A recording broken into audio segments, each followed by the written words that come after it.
Hey guys, today we're reviewing Firecracker Dry Leaf by GRASSROOTS. It's 27% THCA, so it should be pretty good. We're gonna try it out. I'm supposed to be like an expert or something. Open it up, and we're gonna let you know how it is.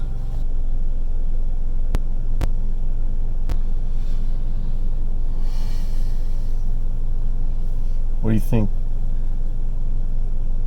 It's dope.